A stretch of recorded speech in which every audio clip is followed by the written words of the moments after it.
Welcome, fellow warriors. Today, I'd like to share my story of survival from a ruptured brain aneurysm. My goal is to share facts without overextending the details of my story.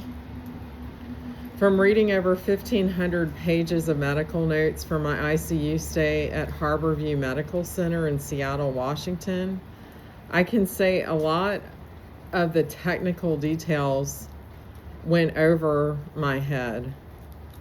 What I do know is that I'm one of the few that has had a successful endovascular coiling and stent procedure in my brain, and I survived the 10 days post-operation to share my story with you nearly 2.5 years later. On September 22nd of 2022, I was home infected with COVID.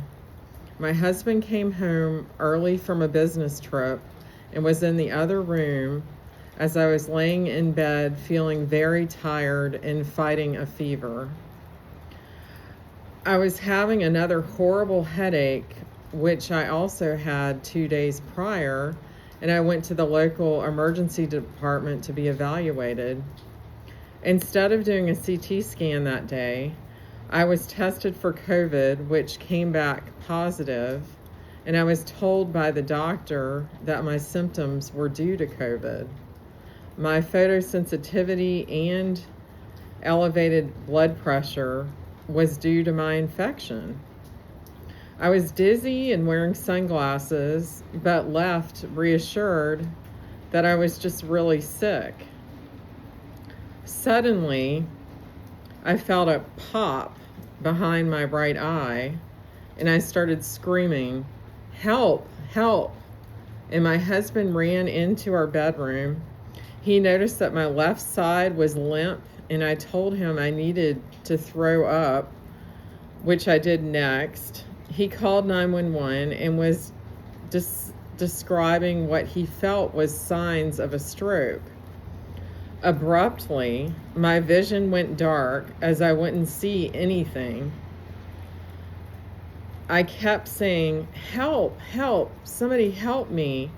And I noticed that my mouth wasn't moving as it usually did, and I could feel drool pooling on one side. I knew something big had happened, yet I was too naive to realize what I was actually experiencing was a ruptured brain aneurysm. Within minutes, the EMTs and fire personnel showed up just in time to revive me as I passed out. I never saw any of these rescuers. I was sent to the Kootenai Health Hospital in Coeur d'Alene, and from a CT scan, it was determined that I had an SAH and that I needed to be life-flighted to Harborview Medical Center in Seattle, Washington. It took several hours to coordinate this transfer. I don't remember any of this time of waiting. In the emergency department of Harborview, I was further evaluated, and it was determined I had an SAH, subarachnoid hemorrhage, and that it could be operated on. An external ventricular EVD, external ventricular drain, was installed into my brain to relieve the buildup pressure from the blood sitting in my brain. This drain stayed in place for more than 2 weeks until it was clamped off and my brain took back control of moving my fluid through on a daily basis. 16 hours after my rupture occurred, I had my endovascular coiling and stent surgery performed by Dr. Levitt, one of the top neurosurgeons in the world. He was able to patch the aneurysm with 7 coils and place a stent in as well. And it all came from my right wrist through my veins. Again, I have little memory of the time between feeling the pop behind my right eye and then waking up in the ICU in Harborview. Approximately 14 days of my life had been erased from my memory. Later on, I was told with medical traumas like a ruptured brain aneurysm, it is very common for the brain to shut off the memory due to the extreme trauma or event that occurred that you really don't want to remember. 17 days later, I was released from the hospital, and this is the reason I have created this channel.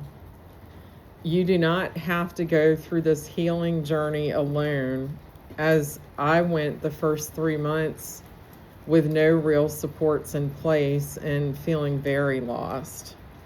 There are resources, there are other survivors and warriors like myself, and there's also lots of resources both from the hospital that you may have had your surgery or treatment for your stroke at, and lots of information on YouTube and other sources as well.